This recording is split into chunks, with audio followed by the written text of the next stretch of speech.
વિદ્યાર્થી મિત્રો, good morning. ગયા તાસમાં આપણે કાચા સરવૈયું પ્રકરણ નંબર 10 કાચા સરવૈયાના આપણે દાખલા જોયા અને સ્વાધ્યાય પૂરું કર્યું. આજે હવે 11મું પ્રકરણ છે બેંક સિલક મેલ, એની ચર્ચા કરીએ છીએ. Bank reconciliation statement. હવે બેંક સિલક મેલ શું છે એની વાત કરીશું વિદ્યાર્થી મિત્રો. આપણે રોકડ મેલમાં ભણી ગયા છે કે રોકડ મેલમાં 3 ખાના હોય છે. એક રોકડનું, બીજું બેંકનું અને ત્રીજું વટાવનું. જેમ આવક સાઈડમાં આવા 3 ખાના હોય છે, આવી રીતે જાવક સાઈડમાં પણ 3 ખાના હોય છે. એટલે કે રોકડની આવક જાવક અને બેંકની અંદરની આવક જાવકની નોંધ આપણે કરતા હોઈએ છીએ.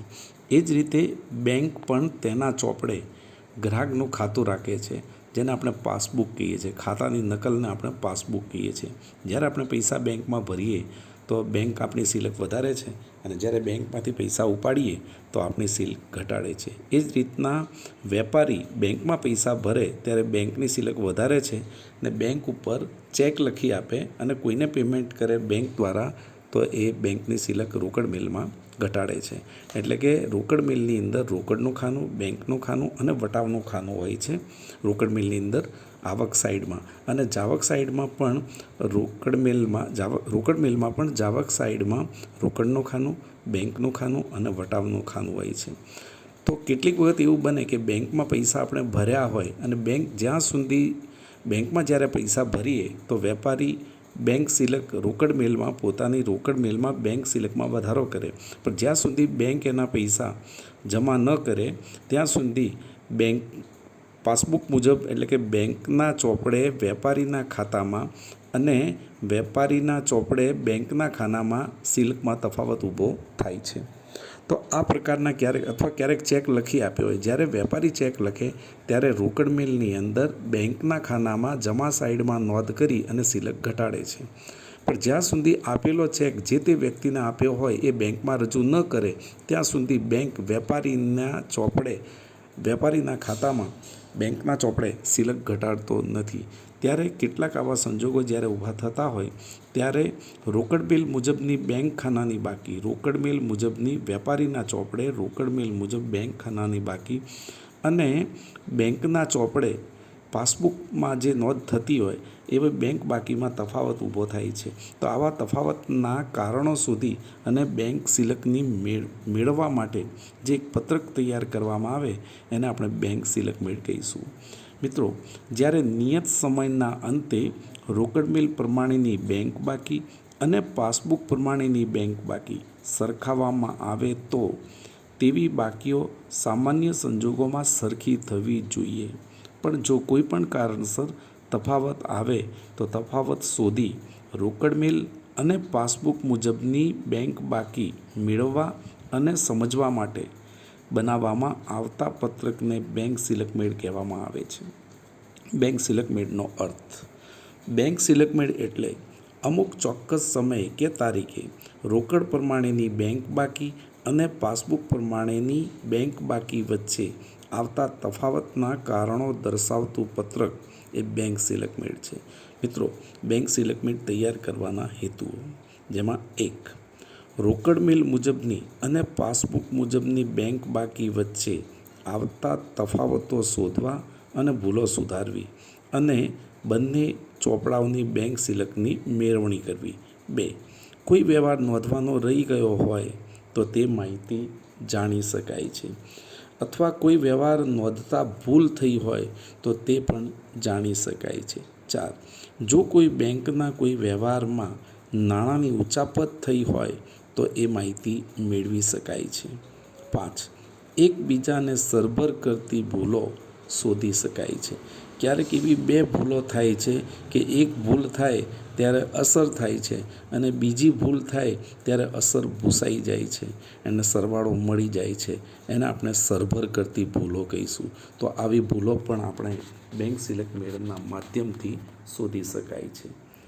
હવે મિત્રો, બેંક સિલક મેળ અને પાસબુક પ્રમાણેની બેંક બાકીના તફાવતના કારણો, જેની અંદર ભરેલ પણ જમા નહીં થયેલ ચેકો. ધ્યાન આપો, પહેલું છે ભરેલ પણ જમા નહીં થયેલ ચેક.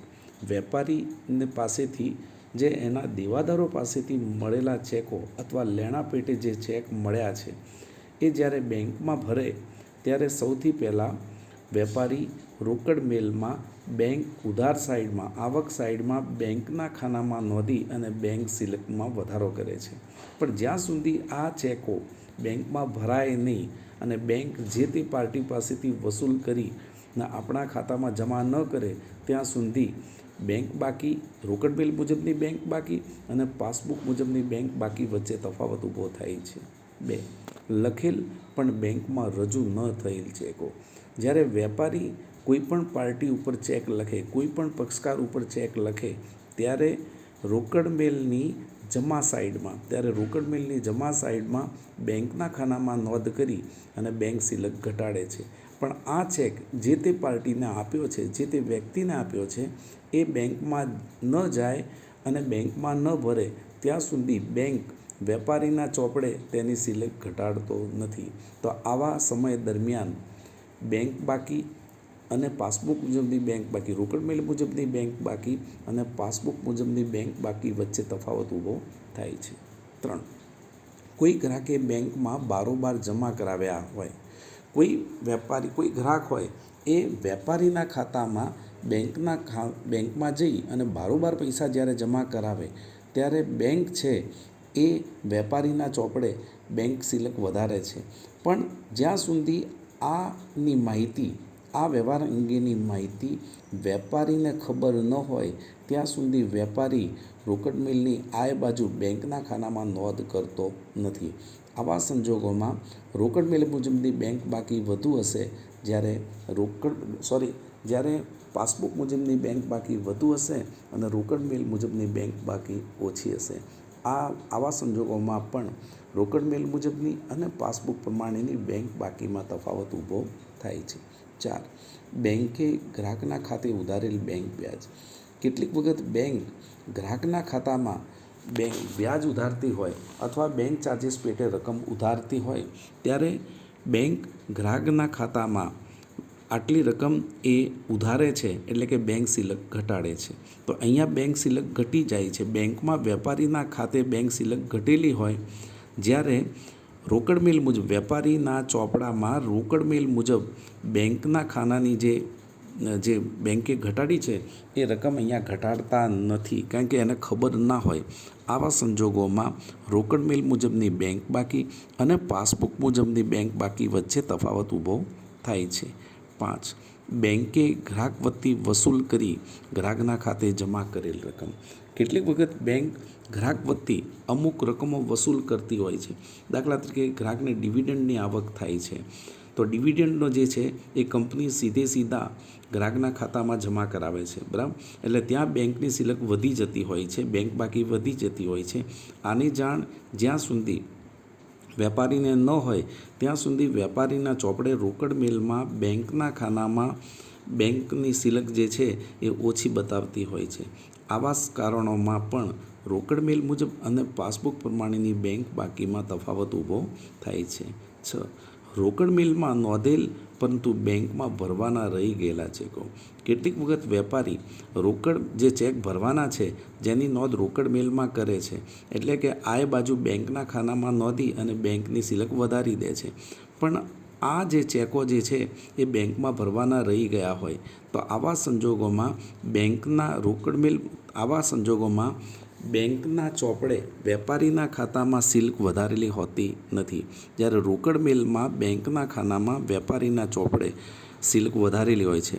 આવા સંજોગોમાં પણ રોકડ મેલ અને પાસબુક પ્રમાણેની બેંક બાકીમાં તફાવત ઊભો થાય છે. 7. ભરેલ પરંતુ રોકડ મેલમાં ન નોંધેલ ચેક. કેટલીક વખત ચેક બેંકમાં ભરી દીધા હોય જેની નોંધ રોકડ મેલમાં ન કરી હોય. આવા સંજોગોમાં બેંકમાં ભરેલા ચેકોને હિસાબે બેંક જે છે એ વેપારીના ખાતામાં સિલક વધારી દેતી હોય છે. આની જાણ જ્યાં સુધી વેપારીને ન હોય ત્યાં સુધી એટલે કે વેપારી જ્યાં સુધી રોકડ મેલમાં સિલક ન વધારે ત્યાં સુધી આ બંને વચ્ચે તફાવત ઊભો થાય છે. 8. લખેલ બેંકમાં રજૂ થયેલ પરંતુ રોકડ મેલમાં ન નોંધેલ. કેટલીક વખત વેપારીએ ચેક લખ્યો હોય અને જે તે પાર્ટીને આપી દીધો હોય, બરાબર, અને બેંકમાં રજૂ પણ થઈ ગયો હોય. આવા સંજોગોમાં બેંક છે એ વેપારીના ખાતામાં બેંક સિલક ઘટાડે છે. હવે આ જે બેંક સિલક ઘટાડી છે ને વેપારીએ આ ચેક નોંધ્યા નથી, એટલે વેપારીના ચોપડે રોકડ મેલના બેંકના ખાનામાં સિલક વધારે હોય, જ્યારે આ જ વ્યવહારને કારણે બેંકમાં વેપારીના ચોપડે બેંક સિલક ઘટી ગઈ હોય, વેપારીના ખાતામાં બેંક સિલક ઘટી ગઈ હોય. 9. રોકડ મેલમાં નોંધેલ પરંતુ વેપારીને આપવાના રહી ગયેલા ચેકો. કેટલીક વખત રોકડ મેલમાં આપણે ચેક નોંધી દીધા હોય, જે તે પાર્ટીને ચેક આપ્યો હોય એ ચેક નોંધી અને બેંકની સિલક ઘટાડી હોય, પણ વેપારીને ન આપ્યો હોય ત્યાં સુધી એ બેંકમાં રજૂ ન થાય, એટલે બેંકની સિલક છે એ વધેલી હોય, જ્યારે રોકડ મેલ મુજબ બેંકના ખાનાની સિલક ઘટેલી હોય. તો આ રીતે પણ કેટલીક વાર રોકડ મેલ અને પાસબુક પ્રમાણેની બેંક બાકીમાં તફાવતનું કારણ બનતું હોય છે. 10. બેંકે ચૂકવેલ પરંતુ રોકડ મેલમાં ન નોંધેલ. કેટલીક વખત બેંકે આપણા લખેલા ચેકોની ચૂકવણી કરી દીધી હોય, એટલે કે બેંક સિલક ઘટાડી દીધી હોય, પણ આની નોંધ રોકડ મેલમાં ન થાય ત્યાં સુધી રોકડ મેલમાં સિલક વધારે હોય છે. 11. વટાવેલી લેણી હુંડી નકારાય. હવે જ્યારે વટાવેલી લેણી હુંડી નકારાય ત્યારે બેંક જે છે એ વેપારીના ખાતામાં સિલક ઘટાડતી હોય છે, સિલક ઓછી કરતી હોય છે, સિલક ઘટાડતી હોય છે, પણ આની જાણ જ્યાં સુધી વેપારીને ન હોય ત્યાં સુધી વેપારીના ચોપડે રોકડ મેલમાં બેંકના ખાનાની સિલક વધેલી હોય છે. મિત્રો, કેટલીક અન્ય પ્રકારની ભૂલો પણ હોય છે, જેમાં સરવાળો કરવામાં ભૂલ થઈ હોય, કે બાકી આગળ લઈ જવામાં ભૂલ થઈ હોય, કે રોકડ ખાનામાં નોંધવાની રકમ ભૂલથી બેંકના ખાનામાં નોંધાઈ ગઈ હોય, કે રોકડ મેલ કે પાસબુકમાં કોઈ વ્યવહારની ખોટી રકમની નોંધ થઈ હોય. તો વિદ્યાર્થી મિત્રો, રોકડ મેલ અને પાસબુક પ્રમાણેની બેંક બાકીમાં તફાવતના જે 12 કારણોની મેં ચર્ચા કરી છે, બરાબર, તમે આ ચર્ચાને બરાબર સાંભળી હશે અને થોડુંક વાંચજો એટલે તમને ખ્યાલ આવી જશે. થેન્ક યુ મિત્રો.